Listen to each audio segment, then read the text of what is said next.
The lawyer's office smelled faintly of leather and old dust, the kind of smell that lingers in rooms where legacies are decided and hearts are broken. The Bennet siblings sat in tense silence as the executor unfolded the final pages of their late father's will. Eleanor Bennet, the eldest, refined and polished in her city-sleek suit, sat poised, every movement calculated. Beside her, Luke Bennet, broad-shouldered, sunburned, and wearing a faded flannel shirt, looked like he didn't belong there at all. He'd spent the last decade fixing tractors, raising chickens, and being quietly forgotten by the rest of the family. The executor cleared his throat. To my beloved daughter, Eleanor Bennet, I leave my financial portfolio, valued at approximately $6.2 million. Eleanor smiled faintly, eyes glinting with relief. And to my son, Luke Bennet, I leave the family property in Red Valley, including the farmhouse and surrounding 240 acres. Silence fell. Eleanor blinked, almost in disbelief. Then she hid her smirk. That property was a relic, mortgaged to the hilt, the roof leaking, the fields overgrown. Their father had poured every last cent into keeping it afloat. It was sentimental, not valuable. Luke looked down, his calloused hands gripping his knees. That's it? The lawyer nodded politely. Yes. Your father was clear. He wanted you to have the land. Luke nodded slowly, trying not to show his disappointment. He knew better than to expect equality. Eleanor had always been their golden child, the one who left Red Valley for the city, got her MBA, and became her father's pride. He was the one who stayed behind, fixing things no one else cared about. Still, he managed a quiet smile. All right. Guess I'll take care of the farm. A year of dust and silence. The months that followed were hard. Luke tried renting out the property, but the mortgage payments swallowed every dollar. The barn roof caved in after a storm, and the county threatened to condemn parts of the land for safety reasons. Eleanor didn't call. She was too busy traveling, new clients, new cars, new clothes. In interviews, she was quoted calling her father a visionary, though she rarely visited his grave. Luke, meanwhile, lived alone in the old farmhouse, fixing what he could, piece by piece. Then came the letter. It arrived in a plain envelope from a small geological survey company called Terracore Resources. It said their research team had been granted permission to study the valley for mineral mapping, and they requested temporary access to part of his property. Luke almost ignored it. He'd gotten used to random mail. But the name Terracore kept circling in his head. On a hunch, he called them. A week later, a white van rolled up his dirt driveway. Two geologists stepped out, one older, one young and eager. They introduced themselves, shook his hand, and began setting up equipment in the north field. They drilled, took samples, and ran tests for 2 days. On the third day, the older geologist asked, Mr. Bennet, did your father ever mention the soil composition out here? Luke frowned. No. Why? The man exchanged a quick glance with his assistant. Because, sir, what you've got under this land isn't just rock. It's bastnasite, a rare earth mineral. We're talking about one of the largest concentrations we've ever seen in a private-owned tract. Luke blinked. Rare earth? Like, valuable? The geologist smiled. Valuable enough to make you richer than your sister. Much richer. The shift. At first, Luke didn't believe it. He thought it was a scam. But then Terracore sent him a preliminary valuation, a report showing the mineral deposit could be worth hundreds of millions if properly extracted. The so-called worthless land wasn't worthless at all. It was a gold mine, literally beneath his feet. Word spread fast. Within months, major corporations started calling. Investment groups.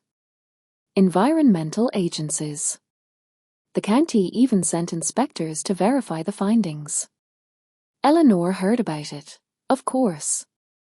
She called for the first time in over a year.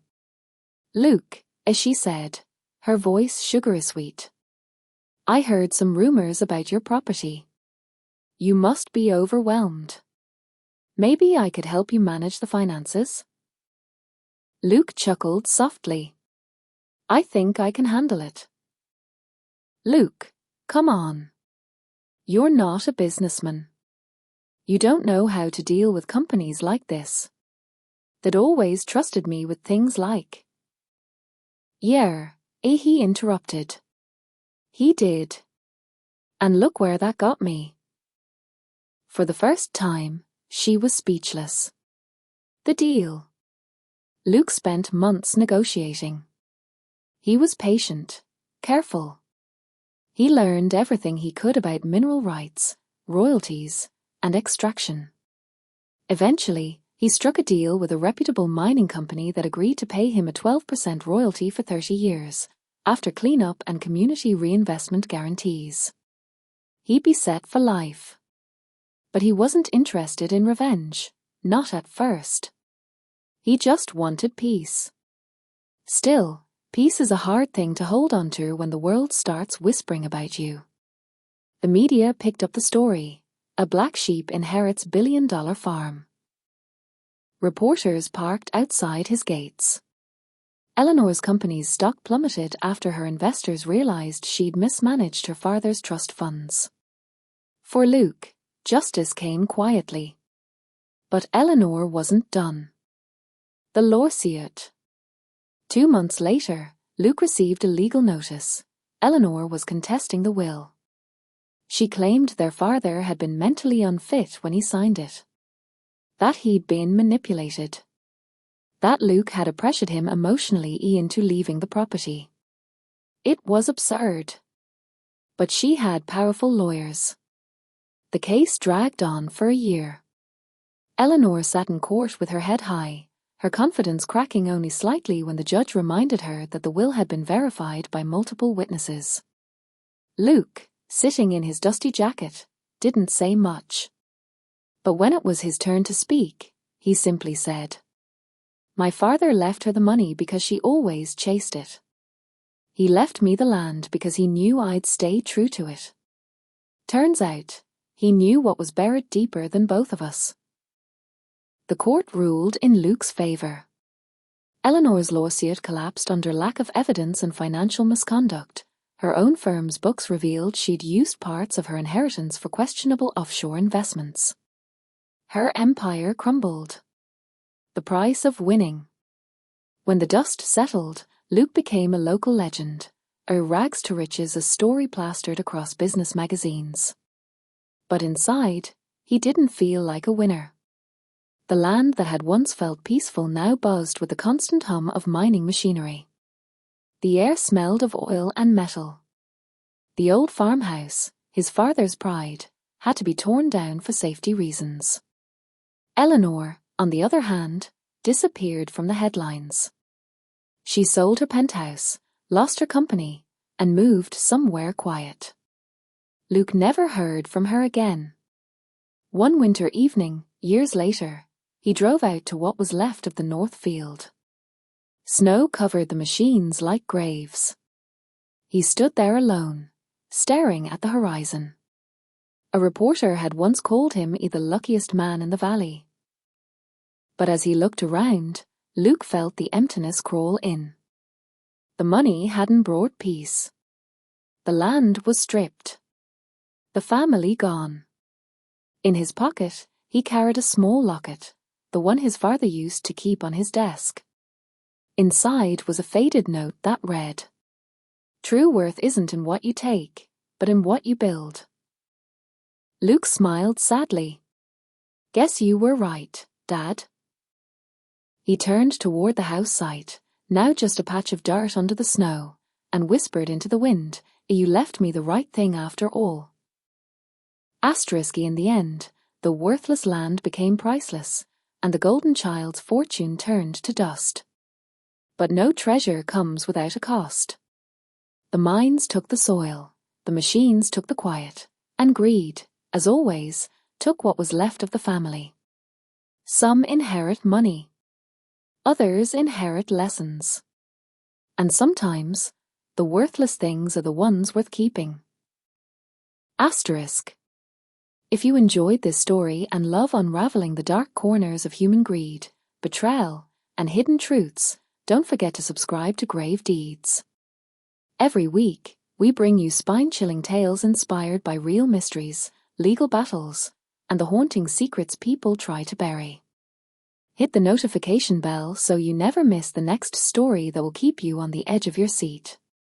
At Grave Deeds, every story digs deeper into the shadows, where justice and vengeance blur, and the truth is never what it seems.